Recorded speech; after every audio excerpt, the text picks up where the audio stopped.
Čaute, s vami je Bus Hockey, moje meno je Volodymyr Volkov a dneska popracujeme s takouto zvláštnou gumičkou, ktorú sa volá Miniband.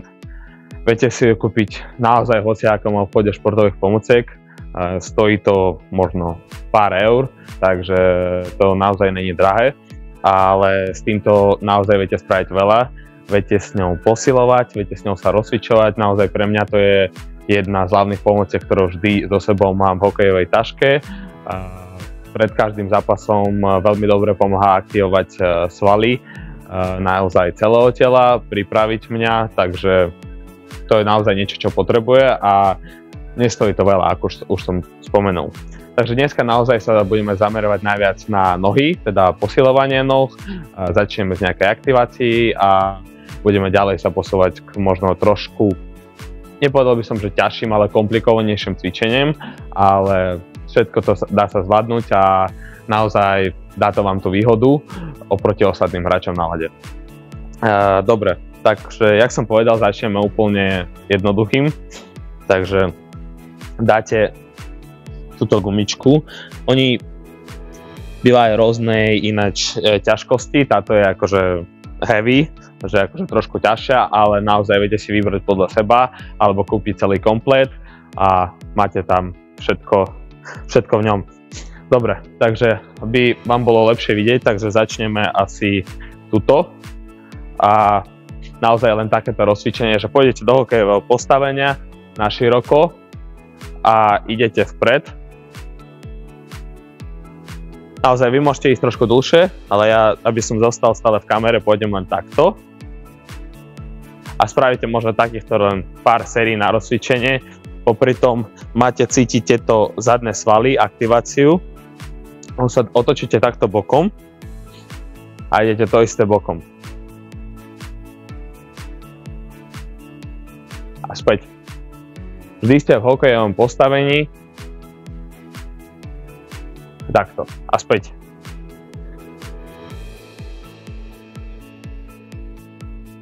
Pár sérií takto. Spravíte možno tak, neviem, 10 metrov tam, 10 metrov späť, 15 podľa toho, ako silno chcete zaťažiť svaly. A ďalej pôjdeme k ďalšiemu, také niečo napodobňovanie hokejového kroku. Idete do strany, diagonálne, priťahneš ďalej. A späť. To isté. Nezabúdame, pracujú tu aj ruky, takisto ako aj na ľade.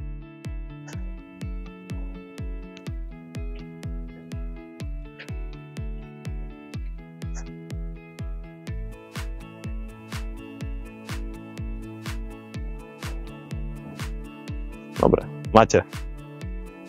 A potom naťahneme trošku vyššie.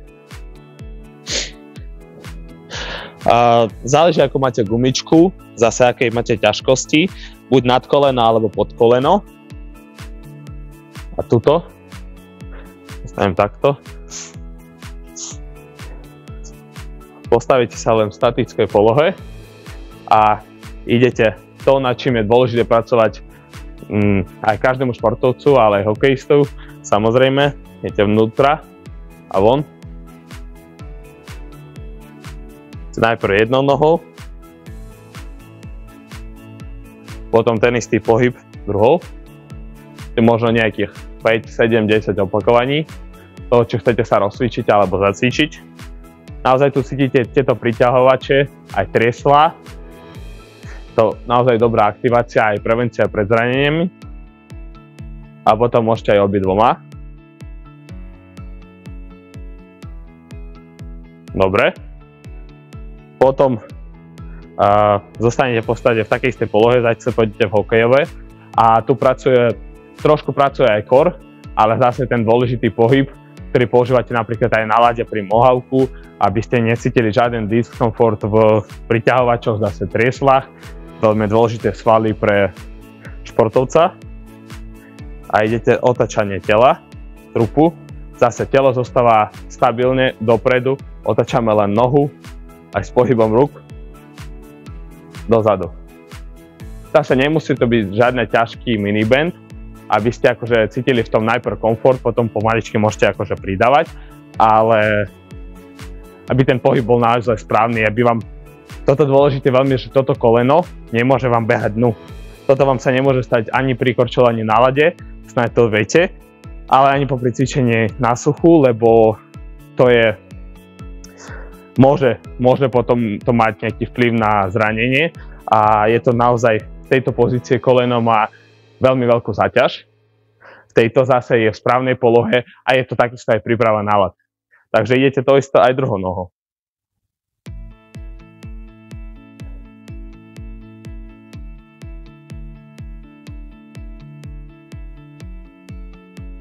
A spravíte zase možno nejakých 5, 7, 10 opakovaní druhou nohou. A máme. Toto bolo tak. Potom zostaneme v tej istej polohe, možno dáme pod kolena, mini bend.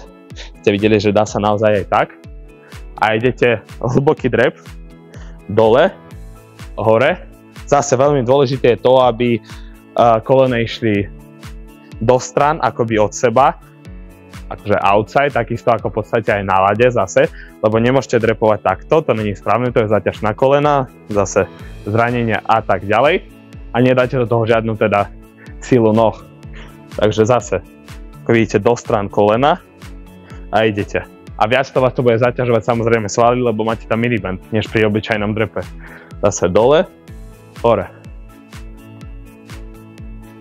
Spravite možno nejakých 10 opakovaní takýchto.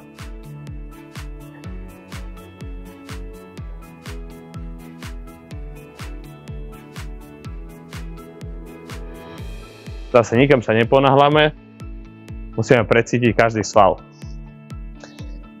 Potom dáme miniband zase dole, oddychnulo a pôjdeme do hokejového kroku, ktorý sme už imitovali v pohybe, ale teraz to isté spravíme na meste. Pôjdete zase do hokejového postavenia a idete odraz. Odraz.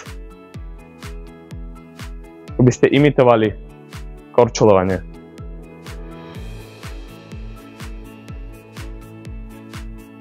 Dáme sa pred seba, sústredíme sa na toto koleno, ktoré vám nemôže padnúť, veľmi dôležité. A vymeníme nohou. A ideš.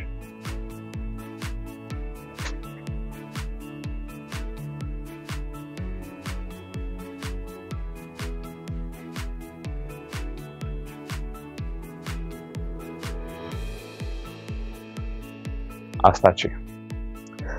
Dobre, sme trošku zapracovali a môžeme nechať miniband ešte na kotníkoch a na členkoch teda a ideme trošku, toto je viac akoby rozcvička, ale tiež vám to ukážem, nech ste pripravení na zápas, nech viete aktivovať tieto svaly, tieto.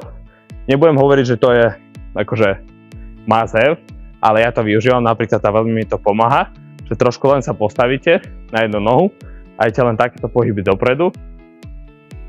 Pár. Cítite tento sval, akoby ho aktivuješ a to isté do strany. Zase aj trošku stabilita. Viete to spraviť aj dozadu a trošku zapojiť zadný a to isté druhou nohou.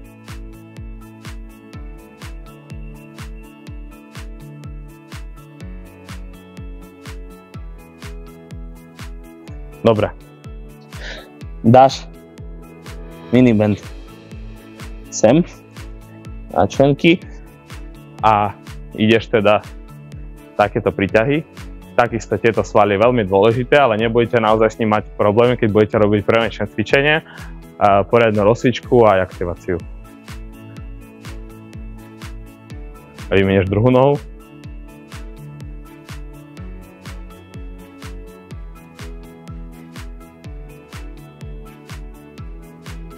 Dobre. Takisto spravíme pár cvičení na koberce. Tiež je to posilovanie noh, je to prevencia pred zraneniami. Tieto cvičenia viete robiť napríklad aj v dní pred zápasom, aj ráno pred zápasom, aj takisto môžete ho spraviť aj v deň voľna. Takže není to nič ťažké. dá to trošku tonus do vašich svalov a je to naozaj super. Vždy to fungovalo pre mňa, takže si myslím, že bude fungovať to aj pre vás. Zostanete v tejto pozícii, zase dôležité, chrbát pritlačený, dýchame do brucha, brucho napnuté a ideme len zase obyčajný príťah nohy. Zase, tieto svaly fungujú.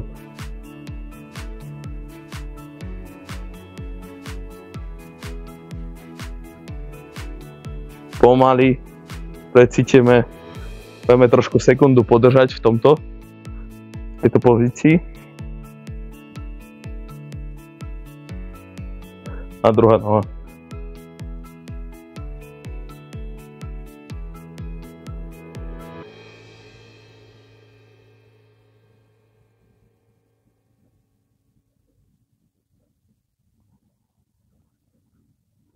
Dobre.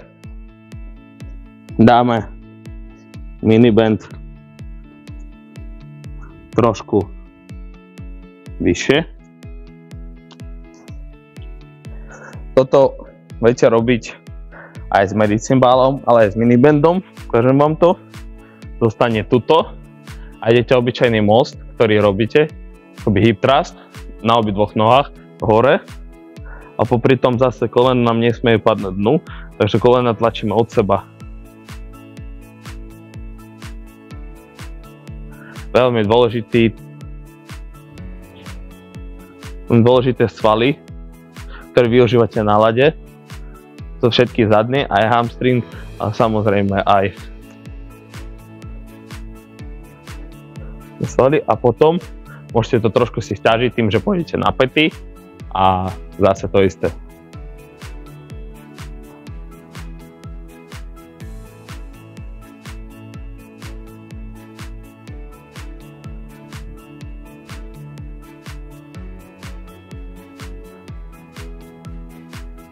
Máte?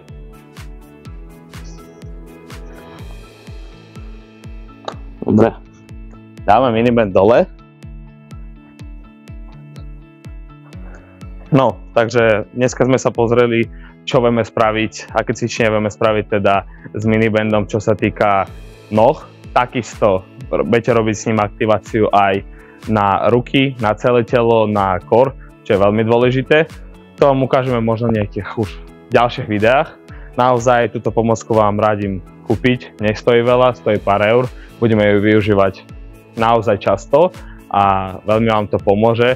Takáto maličkosť, naozaj všetci vieme, že hokej v tejto dobe už je o detailoch a aj takýto malý detail vie vám spraviť naozaj veľa, naozaj nejaké, že budete mať nejakú prevahu, možno aj menšiu, potom na ľade aj v zápasoch.